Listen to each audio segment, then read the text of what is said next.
I ćao svima ljudi, ovo je novi klip na mom kanalu. Danas ćemo da snimamo kako pravim ja frizuru. Ljudi, prvo što vam treba je ovako jedan fen obični, jedna ovako četka po mogućnosti ako imate da bude okrugla.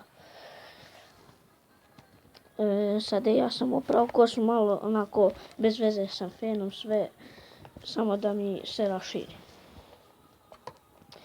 Sada, možda me nećete dobro čuti, ali neću ni pričati, pošto fen uključujem.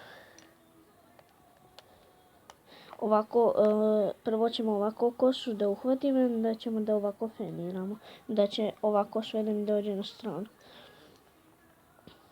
Krećemo.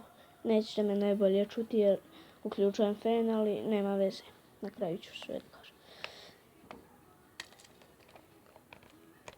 Samo malo.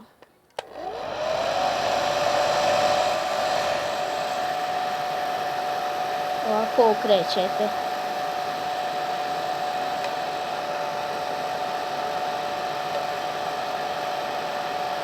Sada me se to već nariktalo, pošto ja uvek pravim takvu frizuru, pa mi se kosa navikla.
I ljudi, ovako to sve radite dok vam ovako ne dođe kosa.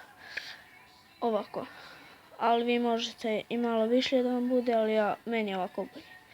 Sada, kada hoćete takvu frizuru, kada se šišate, ova strana, vidite, nije baš najbolja, ali zato ova jest. Kada idete da se šišate, kažete frizor sve sa strane, ili kod frizerke, gdje god idete, sve sa strane da vam ošiša na jedincu ili keca, kako vi kažete. A možete ovako liniju da povučete, ja jesam, ali mi se ne primeti najbolje, pošto već sam se ošišao pre 3 nedelje. Znači ovako, kad vam je linija ili crta, bolje izgleda kao da pravite razdeljak. Znači ljudi, to bi ovako trebalo da izgleda. Samo malo. Ja sam od mame uzeo četku. Inače, ako vidite ovaj posterić, to je Deli Sever, to mi je soba od starijeg brata.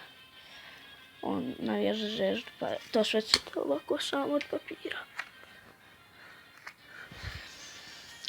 Ljudi, ovo je ta frizura, ako vi hoćete možete da stavite gel, ali meni to onako glupo, kosa vam pobeli i bude jako tvrda, onako sve budu debele ovako, a tvrde, kao od kose ovako debele napravljene.